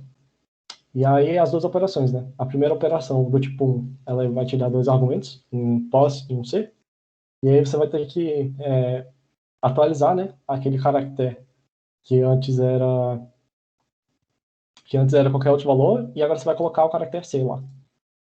Então essa mesma ideia de update que a gente estava falando na segtree. E aí o que muda agora é essa query, que ela não é nada parecido com o que a gente fez até agora. Ela vai ser uma query que vai te dar um L e um R, e você tem que calcular o número de caracteres distintos, né, que tem nessa substring. Então, a quantidade mesmo de caracteres distintos. E vocês podem ver que, tipo, não é nenhuma operação aritmética, não é tipo soma, mínimo, ou, sei lá, GCD, todas essas operações que você pode fazer na segtree. Ela é uma operação bem estranha, assim, mesmo, de se pensar. E vocês vão ver que dá para resolver, assim, facinho com segtree. E é basicamente essa questão. Deixa eu só pegar um exemplo aqui, né? A query do tipo 2 aqui, então ele está olhando indexado em 1. Indexado em 1. Então ele está olhando esse segmento aqui, né? Que vai do 1, 2, 3, 4. E ele quer a quantidade de caracteres distintos, né? Então aqui esse A está repetido, a gente só tem 3 caracteres distintos, né? Que é o A, B e o C. Então a resposta é 3. E aí é basicamente isso, né? É essa query intercalada com updates. E aí eu vou só abrir o código aqui, porque ia demorar demais para codar, eu acho. Acho que é mais fácil só mostrar mesmo. Deixa eu falar um pouco da ideia primeiro, né? Bom, vocês podem perceber que só existem 26 caracteres.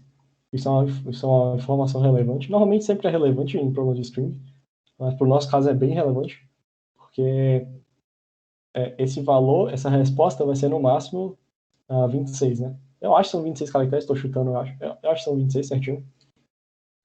Essa resposta vai ser no máximo 26, né? E aí o que é interessante?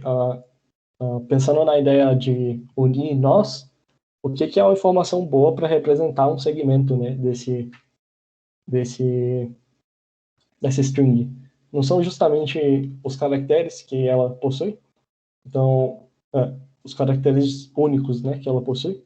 Então, por exemplo, para A, B, A, C, eu não preciso armazenar A, B, A, C. Eu só preciso armazenar que nessa string possui A, B e C.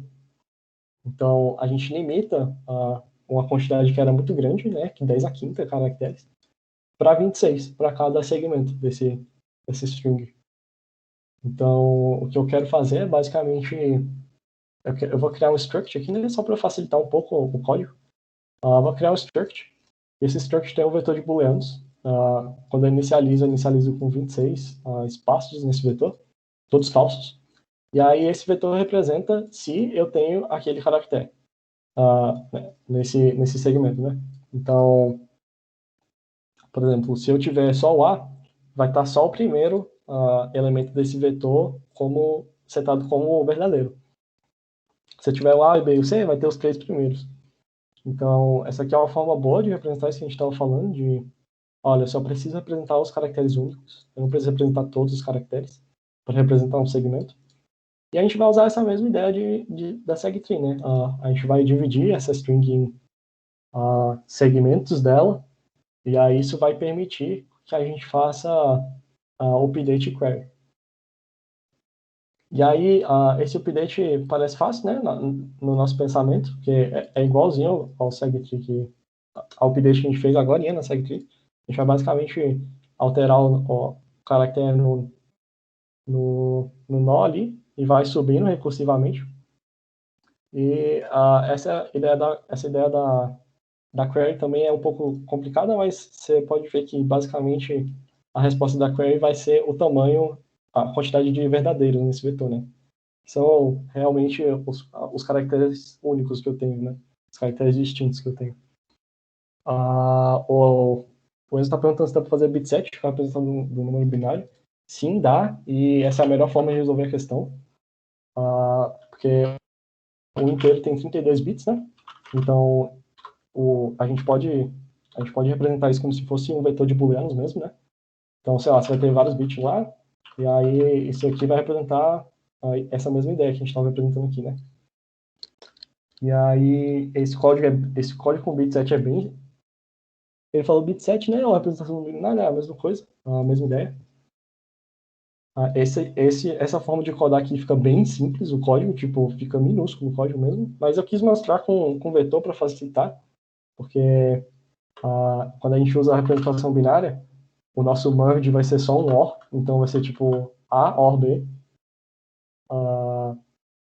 Que é o que a gente vai querer fazer, né? Vai ser basicamente um OR, a gente vai ver aqui embaixo. Então, sim, dá para fazer representação binária, fica bem mais fácil, mas eu fiz assim por motivos didáticos mesmo.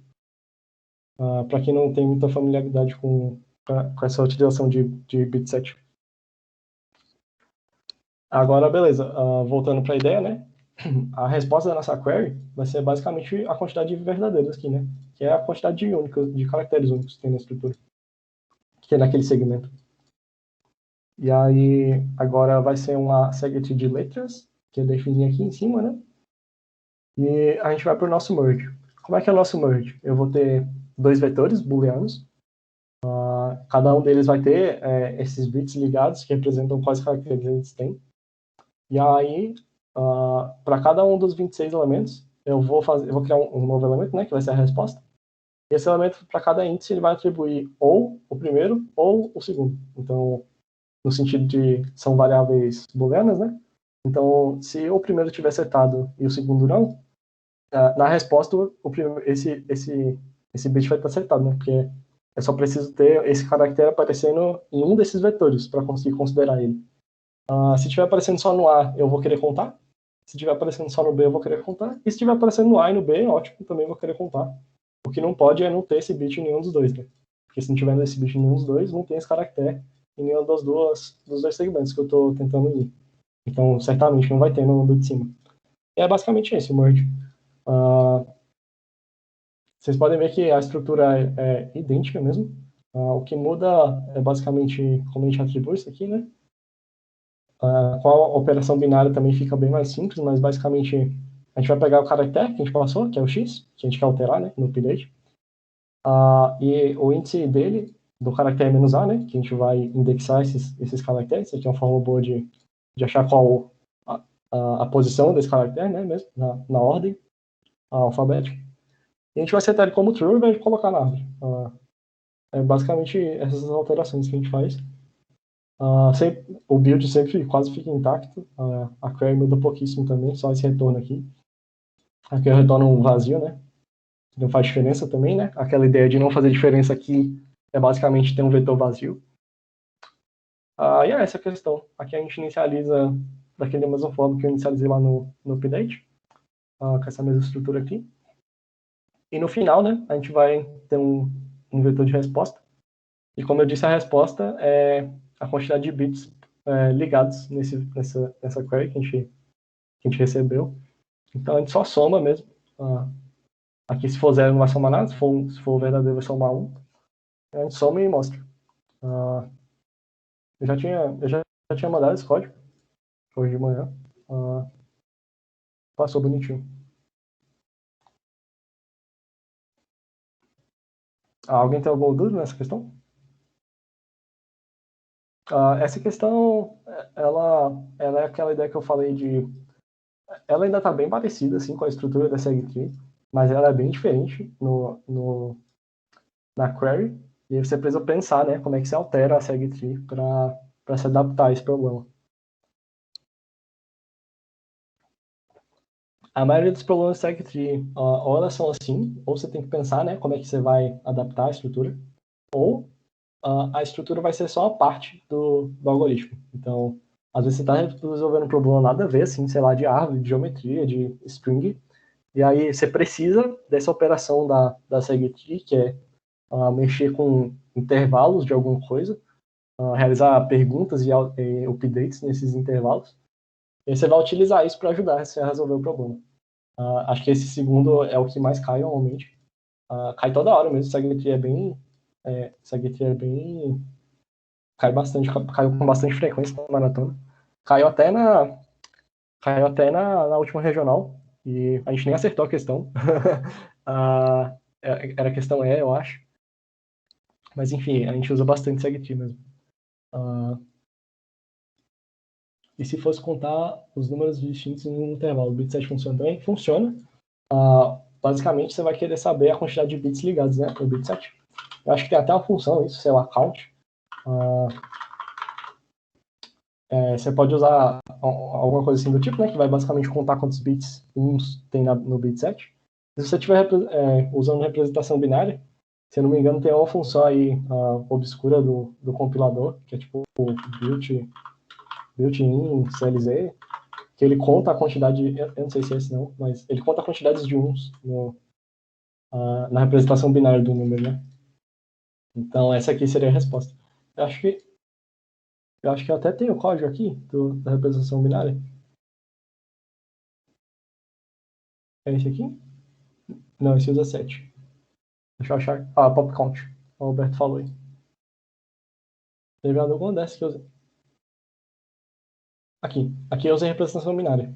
Aí dá pra ver que o merge é só um OR. Essa aqui tá horrível, mas foca só nas estruturas aqui, né? Esse merge é só um OR.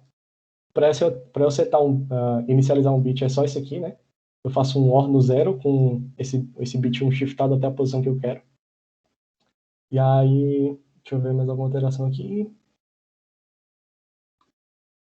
É isso aí. Aqui na resposta, eu fiz um while.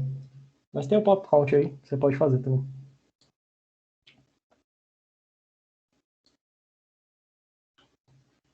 Essa é a questão. Se ninguém tiver mais nenhuma dúvida, a gente vai para a questão bem complicada. que agora essa estrutura, essa última parte que eu vou falar de intervalo de soma no máximo, ela é uma segue bem complicadinha para você ter a ideia, tipo, sozinho. É uma ideia meio genial, assim, até de falar. Essa estrutura, vocês vão ver que a gente vai ter 4 pares de informação, não vai ser nem mais um só, que a gente tinha até feito ali na C do Edu. Vão ser 4 informações que a gente vai precisar armazenar em cada nó. Então, eu vou só... É a questão do NEPS. Acho que até se alguém já começou a fazer o curso se deparou com ela, e ela é impossível para quem está começando. Eu vou só mostrar o código mesmo, ler a questão e explicar aqui no slide mais ou menos a intuição das informações que você precisa armazenar na questão. Bom, como o nosso tempo está acabando e ninguém tem nenhuma dúvida, vou começar a ler aqui a questão. Pouca gente sabe, mas no Egito Antigo que surgiram os primeiros bancos. Isso aí não importa muito.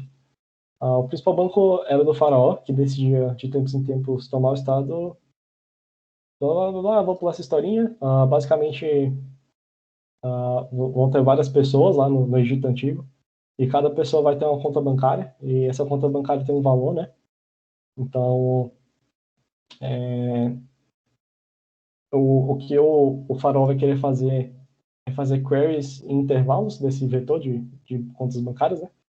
Cada conta bancária representa, tipo, o saldo da pessoa, e ele vai fazer queries no intervalo A e B, né? Desse vetor. E aí o que acontece? Dentro desse vetor, ele vai querer achar a soma máxima nesse vetor, nesse intervalo. E o que é a soma máxima? É a soma máxima de algum de algum intervalo dentro desse intervalo maior que ele quer. Então, acho que até tem um exemplo bom aqui. Esse aqui, ó.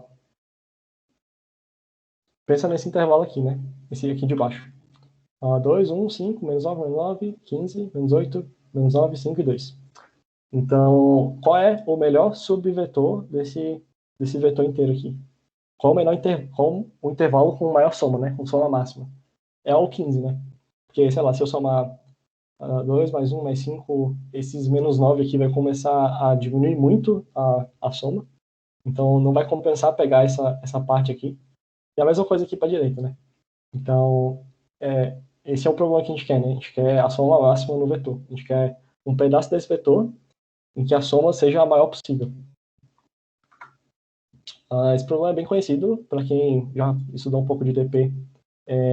Esse é um problema clássico, na verdade, que resolve com a DP de Kadani, que é só uma coisa, um guloso meio espertinho mesmo, não tem nada de muito complicado, não.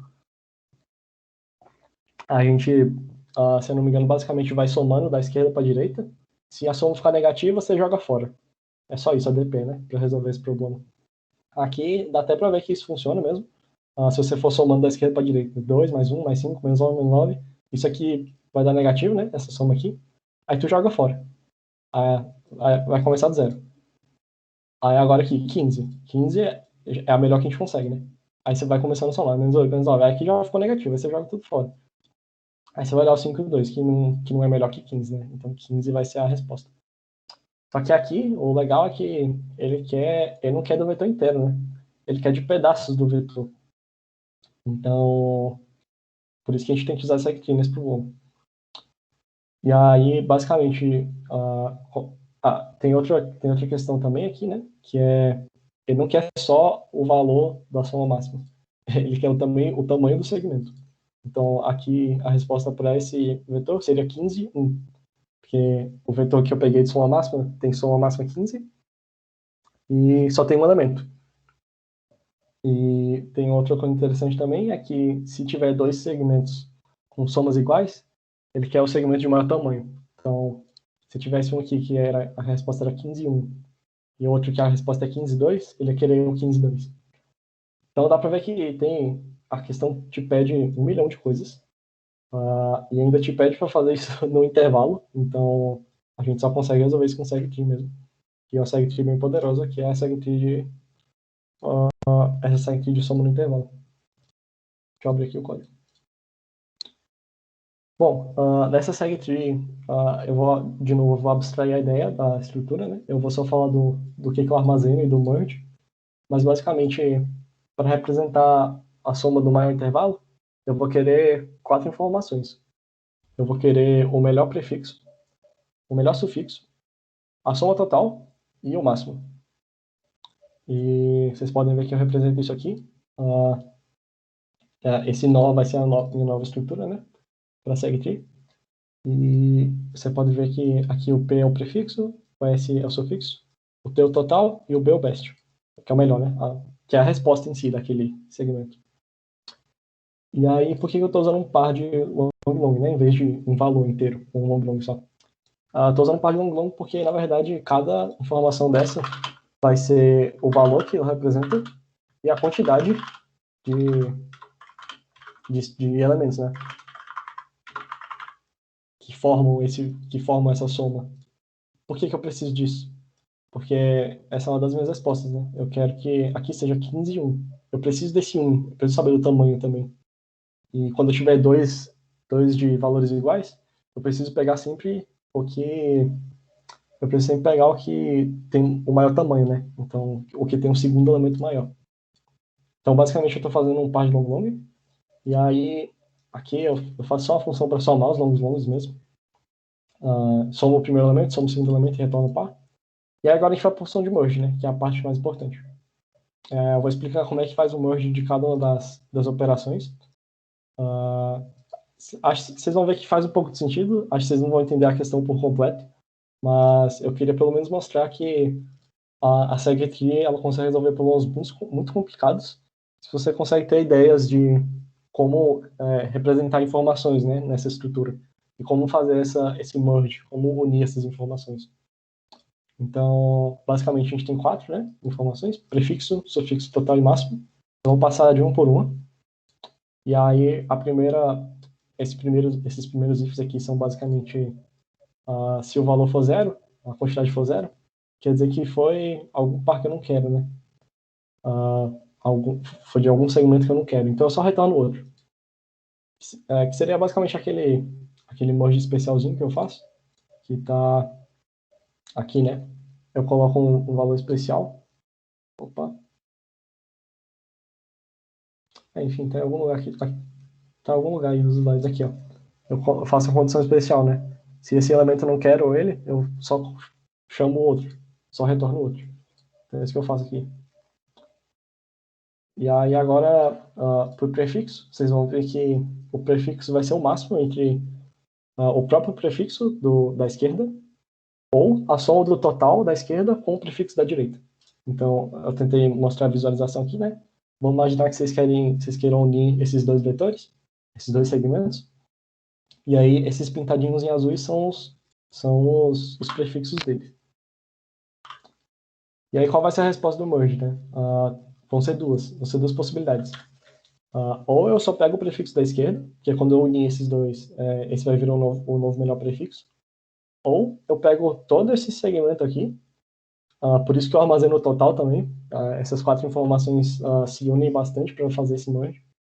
Ou eu pego o total da esquerda com o prefixo da direita. Essas respostas são as melhores possíveis, né? Então esse aqui é o melhor prefixo possível. E para saber o melhor prefixo possível da soma desses dois segmentos, são só essas duas possibilidades, né? Ou vai ser essa ou vai ser essa daqui, não existe outra que seja melhor. Então a gente só pega o máximo entre essas duas, que é basicamente o que a gente faz aqui, né? E aí para o sufixo é a mesma coisa, só que invertido, né? A gente ou pega o sufixo da direita, ou pega o total direita mais o sufixo da esquerda, que é o que a gente faz aqui. E aí a soma é simples, né? A soma é literalmente o vetor inteiro, então se eu quero achar a soma do vetor maior, é só a soma dos vetores menores, então a gente só soma mesmo. E aqui embaixo é o melhor, né? Que é a nossa resposta, que é o máximo. Esse aqui é um pouquinho mais complicadinho, eu espero que dê para visualizar com os slides. Mas basicamente, ou vai ser o máximo da esquerda ou da direita. Então, vamos supor aqui, né? Esse aqui é o máximo da esquerda, esse aqui é o máximo da direita. Ou a resposta vai ser um deles, ou a resposta vai ser a soma de um sufixo da esquerda com um prefixo da direita. Que seria esse caso aqui, né? ou eu pego o melhor da pontinha ali e uno com o melhor da outra pontinha ali, né?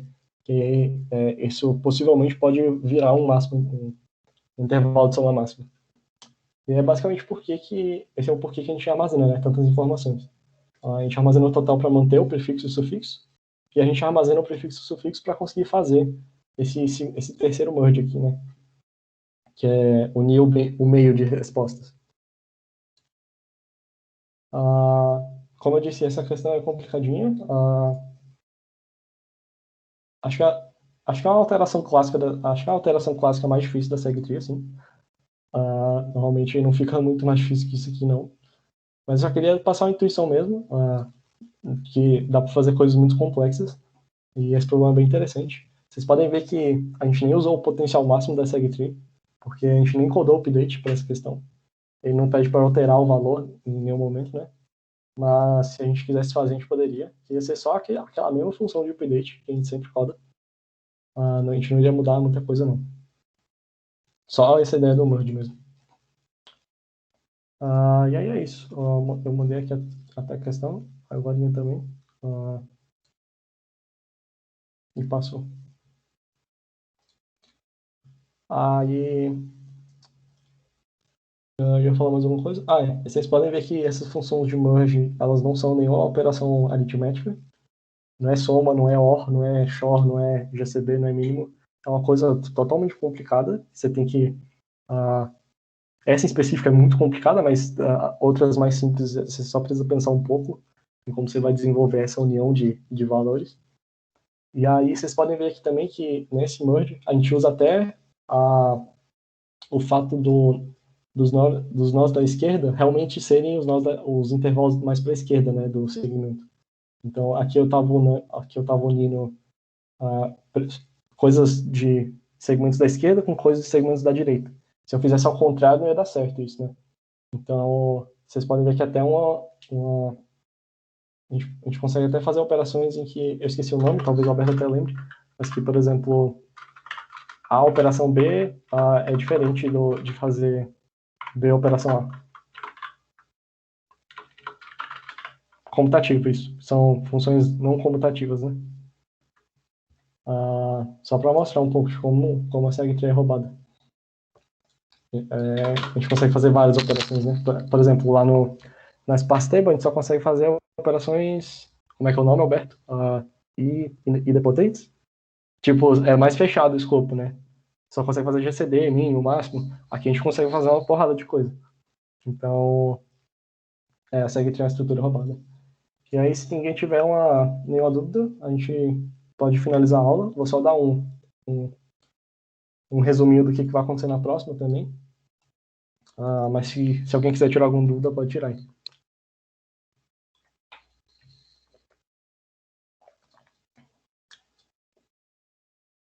Acho que quem entendeu a ideia da SegTree, né, a estrutura, a query e a build, já é um passo bom.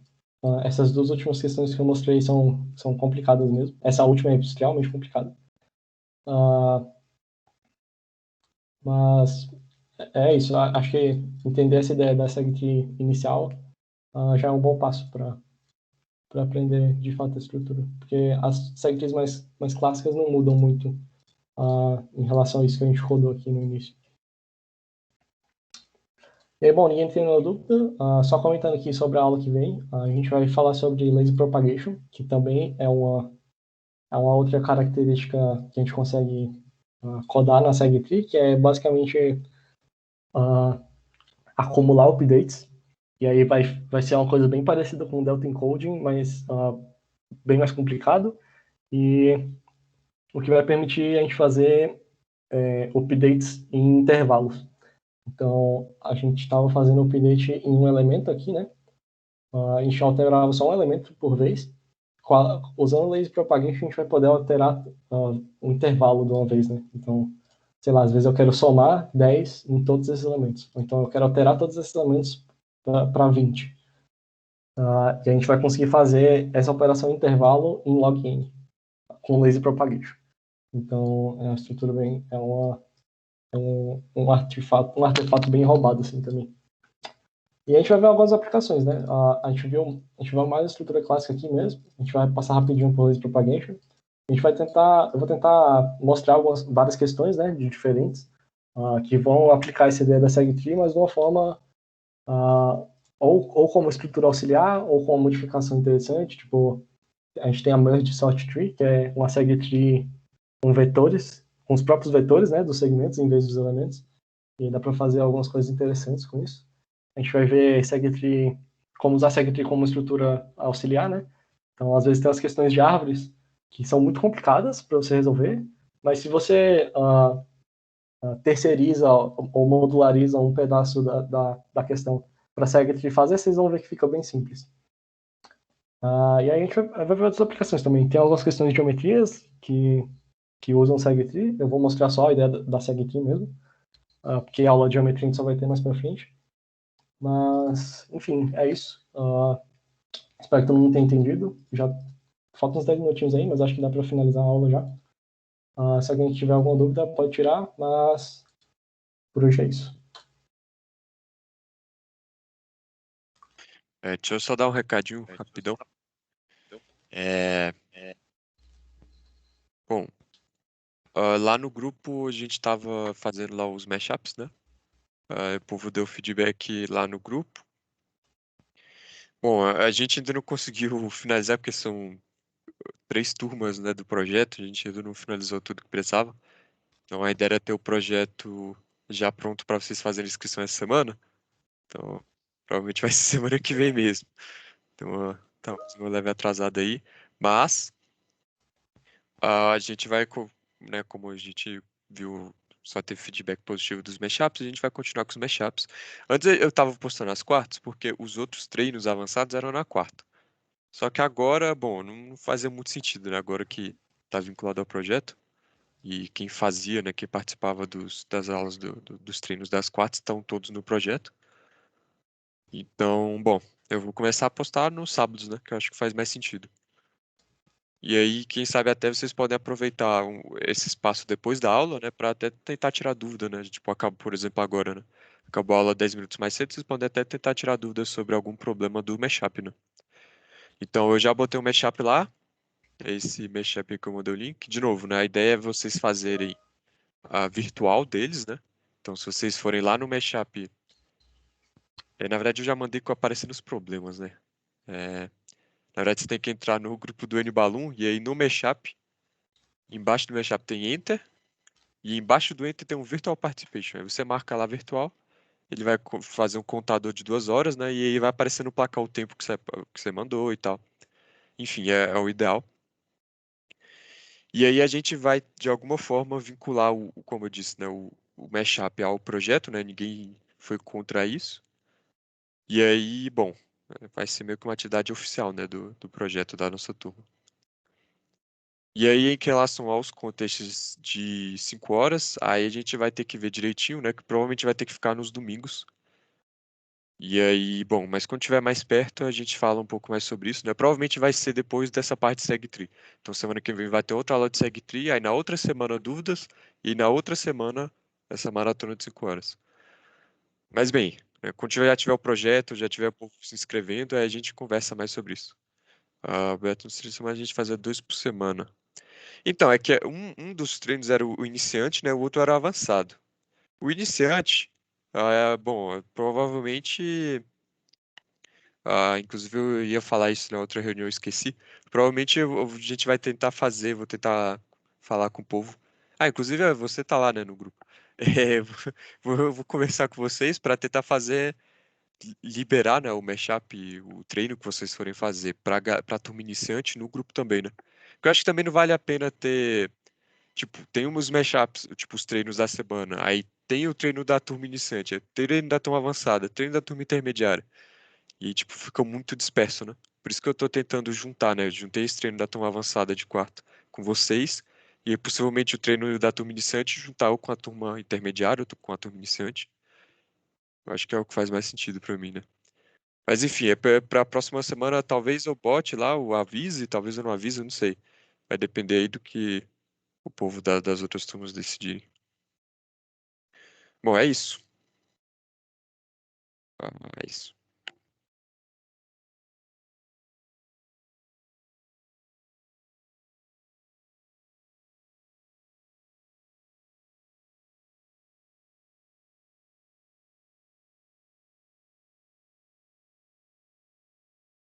Tem que parar de gravar a aula.